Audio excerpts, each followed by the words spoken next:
After Sophia, the ex-wife, fell seriously ill in order to save her first love, she suddenly repented. She finally remembered that she had a husband and a child. She stopped following her first love and returned to the city where she and I had lived after we got married.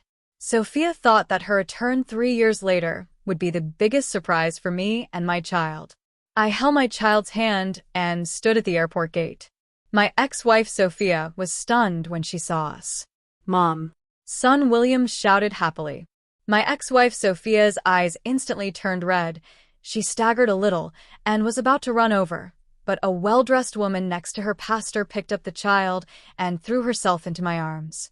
I looked at the woman lovingly and said, "Are you anxious?" The wife happily responded, "No hurry." "Are you hungry?" I held my petite wife in my arms and watched her face flush. She lowered her head shyly and smiled, saying coquettishly, "Not serious." I picked up my son, held my wife's hand and left, not noticing my ex-wife Sophia, looking desolate and lonely behind me. The main text begins. If you like it, remember to like and subscribe. Today, my wife Olivia's flight was delayed, so I waited for her at the airport gate with my son William. William sat on a bench, swinging his legs and trying hard to stuff a hamburger into his mouth. I handed him a glass of milk helplessly. "It's not like I'm not giving you food. Why are you eating so quickly?" William swallowed the food in his mouth with milk, then looked up, stared at me with accusing eyes and said, "Dad, you should think more about your own reasons. It's really that the food you cook is too bad, not even as good as Aunt Jang's." I looked at him with a frown on my face. Mia, the nanny, had to go home to deal with something these days, and I couldn't force her to stay. I cooked for 3 days, but my son complained about me for 4 days. I looked at my son's soft face and was a little dazed. He looked like his mother, with a heroic look between his eyebrows and round and delicate almond eyes. Thinking of that person, I couldn't help but frown, feeling a little bitter. 3 years ago, she divorced and left us overnight for her first love. The group photos she posted from time to time on her moments made everything I had done a joke.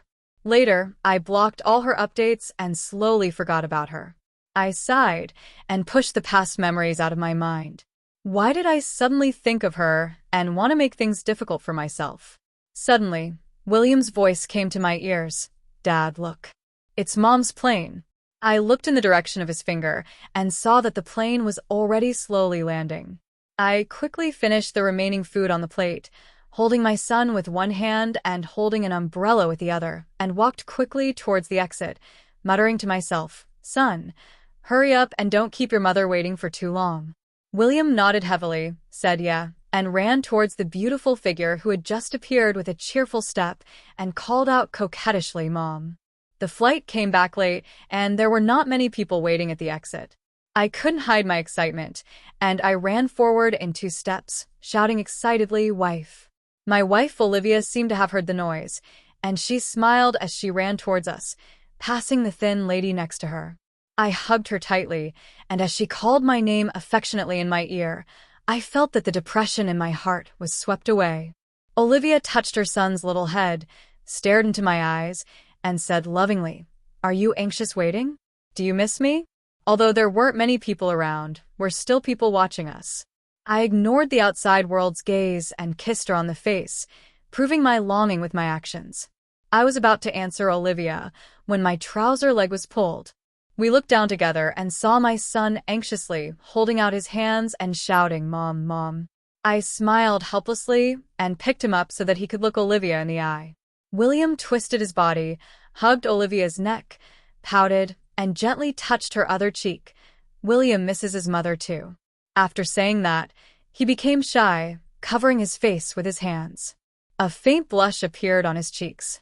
I felt a little amused, and I exchanged glances with Olivia and laughed silently. Although people often looked over, few stayed for long. I always felt like someone was watching us, but I looked around but saw nothing. It was drizzling, and most people were holding umbrellas, so I couldn't see their faces. I frowned and was about to continue searching for the owner of my sight, but the umbrella Olivia handed overblocked my view. She took the sun I had just put down and patted my arm. "Let's go home." I suppressed my doubts and picked up Olivia's suitcase. Just as I was about to leave with them, I heard the crowd's exclamations behind me. I turned around and saw the thin woman who had just passed by Olivia. Perhaps because of a sudden physical discomfort, she fell to the ground, and the black umbrella in her hand also fell to the ground, rolling several times before stopping. Her hair blocked her face. She covered her chest, stood up awkwardly, shook her body weakly, picked up the umbrella again, lowered her head slightly, and seemed not to dare to look me in the eye. I squinted my eyes and looked at her. Her eyebrows and face were almost exactly like William's. Suddenly, I froze in place, staring blankly at the person not far away. She's back. After realizing this, I felt like I was hit by a bomb, and my eyes were dizzy. I immediately thought of what happened the year she passed away. My ex-wife, Sophia, left me and our child behind for her first love and traveled thousands of miles to pursue love. This was hardly a secret among my entire circle of friends. My existence became a joke along with our child. For her, I was willing to be Sophia's son-in-law. I didn't understand at that time that marrying into Sophia's family was a way for her to make me give up, but I kept rushing to pay for her. It was too late when I found out that she had someone she loved. After marriage, Sophia often made things difficult for me and belittled me for trivial matters. It was not until the birth of our son William that she gradually calmed down. Just when I thought I could live a peaceful life in the future, an accident broke all my visions for the future. That incident caused a huge uproar on the internet at that time. I pulled myself out of my memories, looked calmly at a place not far away, and said calmly, "It's you. Sophia is back." Someone took a photo of her at the airport and posted it online, and her former fans soon discovered the clues.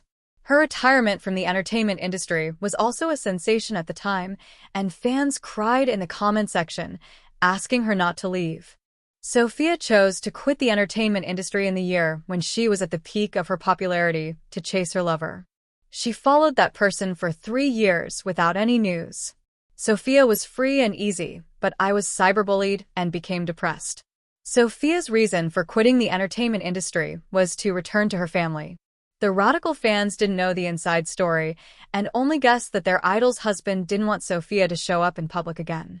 They posted malicious comments on the company's official blog, even found out my home address, harassed my parents, and sent me and my children posthumous photos. I endured the pressure from all sides and tried my best to turn the tide. I filed a lawsuit and reported the matter, and the matter gradually calmed down. I also had some psychological problems because of this dispute that lasted for half a year. It was my current wife who stayed with me all the time and helped me gradually get over it. I thought I would never see Sophia again in my life, but she just showed up. Sophia looked for me in the crowd and almost instantly made eye contact with me. Sophia walked in front of me from the space made by the crowd, with joy in her eyes, and asked expectantly, "James, I'm back. Let's live a good life together, okay?"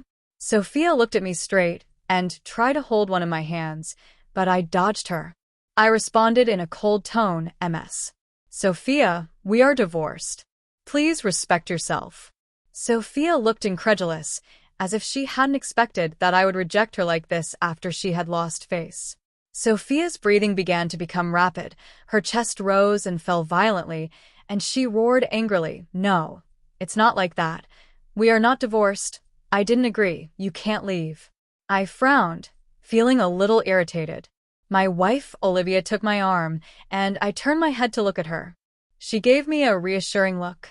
I felt the anger in my heart suddenly eased a lot. "I'm sorry, MS. Sophia, he is my husband now, and please note that you are the ex-wife." Olivia deliberately added emotion to the last few words. I could see Sophia's face turned pale instantly. She bit her lower lip tightly, looking pitiful after being bullied. Her frail body shook at the right time. If someone who didn't know the situation saw it, they would think it was her ex-husband showing off with his current wife. I saw that Sophia looked so weak that she was about to faint. Considering our past friendship, I sent her back to Sophia's family. Sophia's mother held her daughter in her arms and shed tears silently. She checked her up and down and seemed to have touched something. Sophia groaned in pain, which scared her mother. She didn't dare to touch her again. She just watched her daughter curl up in pain anxiously and asked with concern, "Honey, what's wrong? What happened?" Sophia did not answer. She slowly squatted on the ground, taking a deep breath as if to relieve the pain. The family doctor that Sophia's parents had someone find was still on the way, so now they could only wait. I looked at the noisy scene in front of me coldly and did not step forward to interrupt. After a while, perhaps because the pain had become bearable, Sophia slowly stood up with the help of her mother. Sophia looked at me with red eyes and asked aggrievedly, "Husband, how could you marry someone else and let our son call this woman mom? I am William's mother. I am your wife." Seeing Sophia still had the nerve to blame her son, I felt disgusted. I had seen Sophia like this before, and because of that time, I completely gave up on her. Sophia's lover is David from the David family. Because the David family trained David as the next heir, he was raised with love and care. Perhaps someone wanted to kidnap David to threaten the David family. In public, David was forced into a car with a knife pointed at his neck. He struggled desperately to escape, but the sharp blade cut his delicate skin. The spoiled nobleman had never suffered such a crime, so he obeyed at that time. As the person who was closest to the place at the time, I was also caught in the act. My mind went blank as I was only here with my child for a stroll, but because I was too close, he was taken away with me. They held William, who was only a little over 1 year old, in their hands. Perhaps because the robber was too strong, William cried out in pain. The robber pointed the knife at his face and said fiercely, "If you make any more noise, I'll chop you up." The tip of the knife was very close to William's skin, and it would touch him with a slight movement. I looked at my son's red face and weak cry, and I felt like my heart was broken. Because William was a premature baby, his body was weaker than others, and now he was frightened. I didn't know if he would have a fever at night. My mouth was stuffed with a rag, and I could only watch their every move. Fortunately, nothing worse happened in the end, and we were taken to an abandoned warehouse in the suburbs. It was dark, damp, and deserted. The robbers used David's phone to call his family, but no one answered. They looked up the number with sister in the address book and called it. This time it was answered, and it was Sophia on the other end. When William heard that his sweetheart was captured, he anxiously ordered the robbers to let them go, but he forgot that these people were a group of desperados. The robber laughed angrily and said arrogantly, "Before 5 p.m., bring $10 million to this address, and don't call the police. If we find out that your brother has this innocent passerby and child, I'm not sure what I will do." I didn't dare to put my child's life in Sophia's hands. While those people were discussing how to divide the money, I searched around and found a rusty and pitted iron bracket not far away. My eyes lit up, and I quietly moved my hands, which were tied behind my back, over there and rubbed them up and down. David saw my movements and looked at me expectantly with his clear eyes, and his mouth sealed with tape was murmuring something. I was afraid that he would attract those people again, so I glared at him fiercely, and he fell silent. I was satisfied. Just as I was about to continue sharpening the rope, the child's cries suddenly rang out. William, who was casually placed on the ground by the kidnappers, staggered around in the huge warehouse. He seemed to be hungry and started crying. The kidnappers, who were discussing heatedly, were frightened by this sudden shout. After the kidnappers reacted, they yelled, "Shut up." The man who looked like the leader strode over and lifted William up by the collar. Our eyes met, and I was so nervous that I dared not breathe, fearing that he would attack the child. Unexpectedly, he brought the child to my side, untied my hands and feet, and warned me fiercely, "Stop making noise, kids, or I'll kill you." He also assigned someone to stand guard over me, fearing that I would run away. The escape plan was forced to be interrupted. I stopped to comfort the child and did not look at David's eyes for help. I was in danger now, and the only thing I could do was to wait. I hoped that Sophia would not listen to the robbers and come alone. Wouldn't that be asking for death? Soon the sun was setting and Sophia arrived as promised.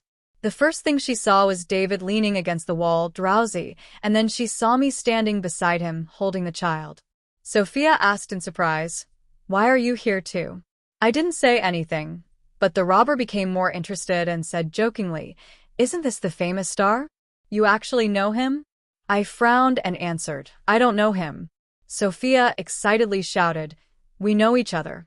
Two completely different voices spoke at the same time, and everyone was stunned. Sophia was like a brainless person, and for some reason she was out of her mind. She revealed our relationship. "He is my husband, and the one he is holding in his arms is my son."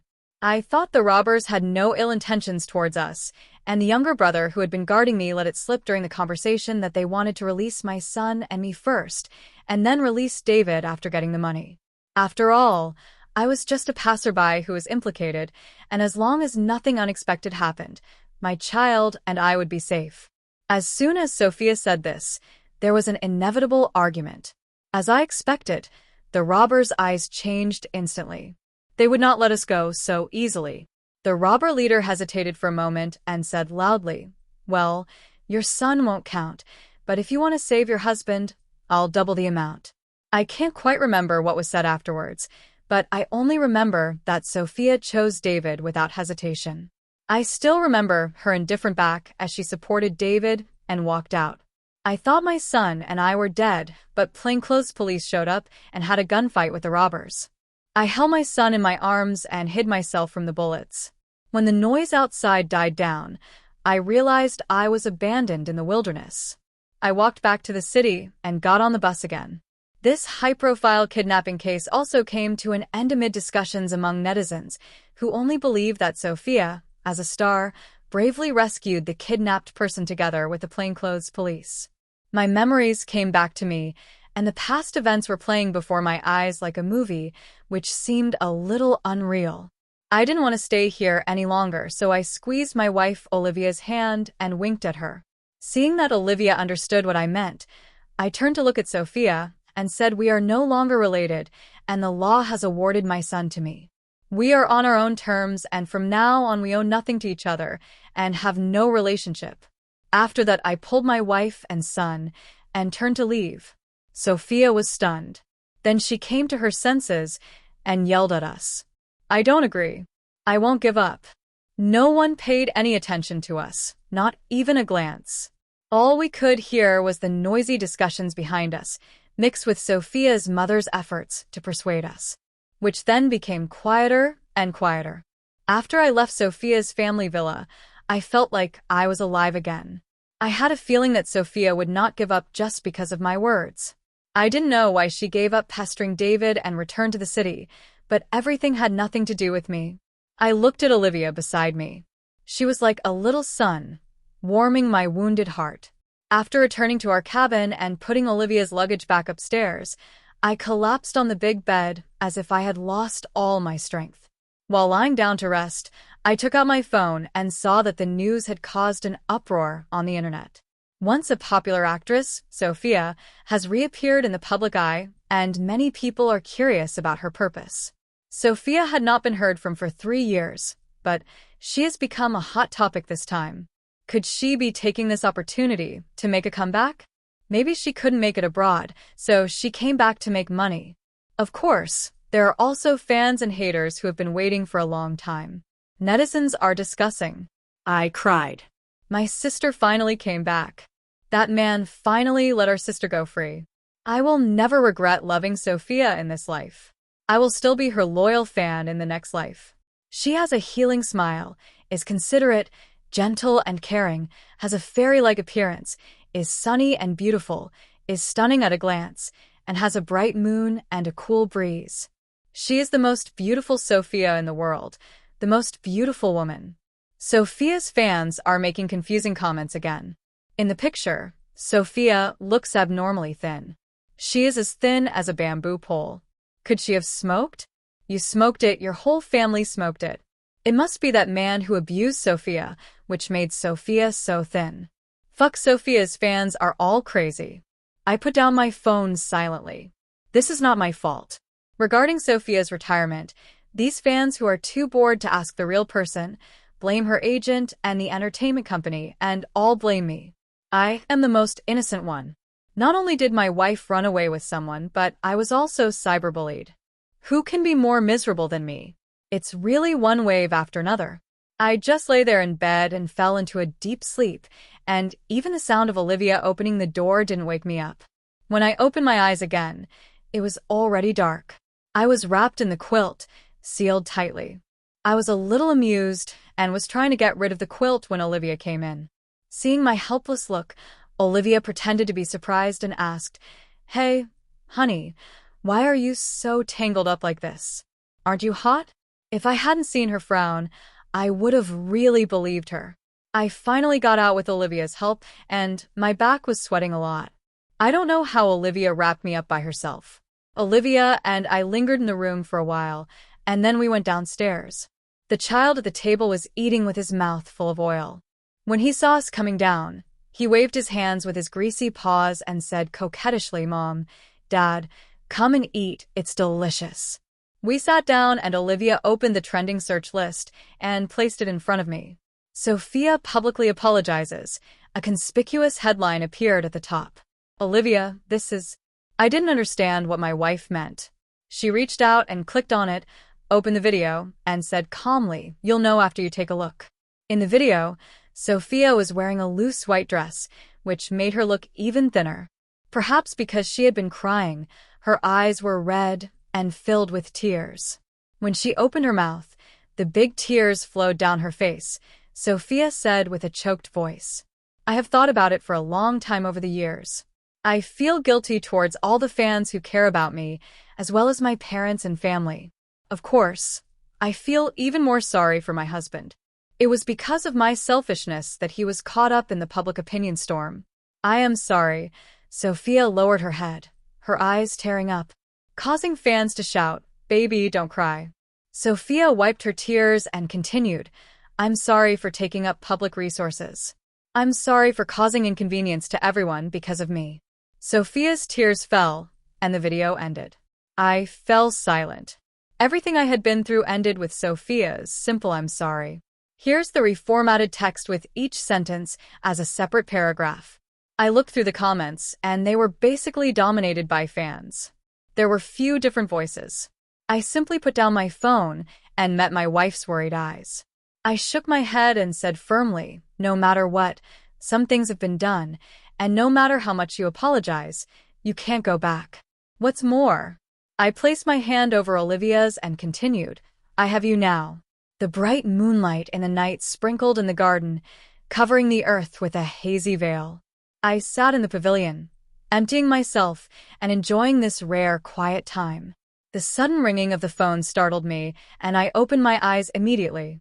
It was an unfamiliar number. I answered the phone and put it to my ear.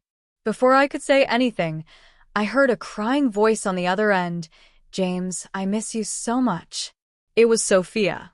If I had heard her say this a few years ago, I might have been so excited that I couldn't sleep, but time cannot be reversed, and I won't be moved again. "What do you want to do?" There seemed to be no movement from the other side, but not long after, the voice came again, "I'm sorry, but I still want to start over with you, okay? Why are you so shameless, Sophia? Didn't I tell you that I was married? You didn't understand what I meant by married, right?" After saying that, I hung up the phone and went back to my room with a lot of anger. Olivia was still awake, and she could tell I was in a bad mood as soon as I walked in. "What's wrong? Who made you angry?" Olivia's gentle voice calmed me down a little. I got on the bed and hugged her waist, my tone helpless and a little irritable, and I said helplessly, "I don't know why my ex-wife came back and became a different person and started to pester me. She also wants to start over with me." Olivia had heard about what happened between Sophia and me before, and now she was also very angry when she heard this. She patted my back and comforted me like a child. "Don't be angry, don't be angry. If Sophia comes to our house to bother us, I will kick her out." I smiled and nodded and responded, "Okay."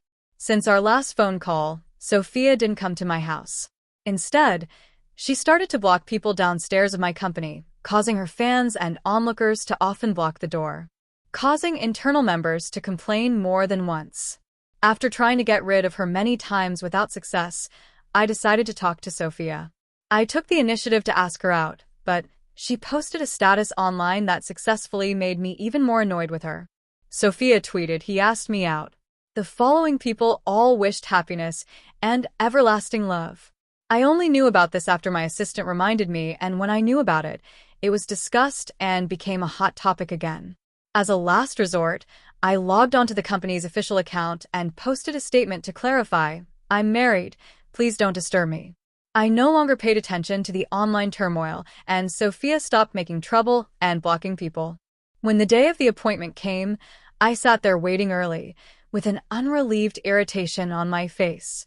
I just hoped that everything could be made clear today. Sophia would not pester me, and I would ignore her, so that everyone would be happy. The sound of high heels hitting the ground was heard, and Sophia came over and sat opposite me. Her face was rosy, perhaps because she had taken good care of herself these days. "James, you finally agreed to see me." Sophia looked at me excitedly, with some morbid madness in her eyes. I didn't want to say more to her, so I just asked her what her purpose was. Sophia's expression became a little aggrieved, and she said, "I just want to be with you again." "Why are you asking me like I'm being interrogated?" If I had seen her like this before, I would have comforted her without thinking, but now her behavior only annoyed me more. I felt a throbbing pain in my brain. She was so annoying. I coughed lightly and continued, "Then let me ask you something else. Why did you come back? Didn't you leave with David? It's only been 3 years. Why did you come back?" I don't know which word caused Sophia to be in a trance for a while, as if she was reminiscing, and then she returned to normal. She bit her lip tightly and said slowly, "In the first year when I pursued him, he was very good to me." I listened impatiently as Sophia started talking from the beginning. "It was fine at the beginning, we almost got back together, but you were my legal husband at the time, and we couldn't get over that hurdle. Later, maybe because he was tired of being pestered, David started to avoid me. Before I came back, we accidentally entered a place where a gunfight was going on, and unfortunately, a stray bullet flew towards our hiding place. I was in front of David a second before the bullet came, and I was hit in the chest by the stray bullet, but fortunately it didn't hurt my vital parts, and I was rescued. The moment I was hit by the bullet, I suddenly woke up," she went on to say. "The first person that came to my mind was you. I regretted not cherishing the person in front of me, so when my wounds were a little better, I came back. I was eager to see you, but at the airport I saw you calling someone else your wife and your child calling someone else your mother." Sophia nervously clicked her fingers, showing her uneasiness at the moment. I sneered and continued, "Now that you know that I'm divorced from you and have a new family, why do you still want to pester me?" "Because I can't accept it." Almost as soon as I finished speaking, Sophia yelled as if she was stimulated, and everyone in the store looked at us. However, Sophia didn't care and yelled like crazy. "I can't accept that the child I gave birth to with great effort calls someone else mother. I can't accept that my husband, who has always waited for me and loved me, has a new wife." I guess someone recognized Sophia.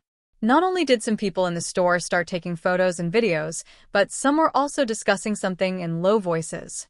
Seeing more and more people gathered around, the waiter came over with an embarrassed look on his face and asked us to keep our voices down. Sophia then seemed to have just realized what was happening and quickly apologized. We found a new private room, which was shielded from all outside sight. Sophia calmed down a bit. I thought back to what she had said before and felt speechless. I said with a serious expression, "Things have already been decided. Even if you want to start over, it's impossible. You said before that you wouldn't even look at a bootlicker like me. Remember, the moment you chose David a few years ago, it was destined that there would be a gap between us. William and I were abandoned in that deserted suburb. Do you know how we came back? You don't know. Even after I came back, you didn't even look at us. The child was frightened and had a high fever and kept crying. But in order not to disturb your sleep, you put him in another room and let him cry by himself. When I got home from the hospital and heard the sound, he was almost out of strength and unconscious with a fever. I didn't care about anything else at this time, and I vented all my anger that had been accumulated for a long time. I roared. Now, when I think of William's red face and the weak crying like a kitten, I still feel scared. I can't imagine what William would be like if I got home a little later. You are not worthy of being a human being. I said this with gritted teeth, trying hard to calm the anger in my heart. Sophia's face turned pale after hearing what I said. She pursed her lips, and her eyes were full of regret. I looked at her earnestly and said, "Please stop pestering me. If you continue like this, I may not do anything. Do you understand?" After I kept asking her, Sophia finally replied with a trembling voice, "I understand." After this conversation, she never came to see me again. Perhaps she really thought it through. The rumors that were circulated on the internet at the time gradually faded in Sophia's explanation. She returned to her acting career, but this circle has never lacked capable newcomers, so she has never been very popular. Sophia invested almost all of her earnings into the Children's Foundation to help rural children in more difficult situations. After the news broke, she became a bit famous. I also made a lot of money for the company by taking advantage of the aftermath of the online incident. After that, I took a break to change the environment and mood. I took my wife and children out to play and rest for a while. On the way back, I encountered fans welcoming me at the airport. Sophia walked through the fans with ease and seemed to have noticed something. We looked at each other after she turned around. Their eyes met, then quickly separated. I looked at Olivia and said softly, "Let's go." She got into the car with her assistant agent, and I left from another exit with my beloved family. The past is like a passing cloud.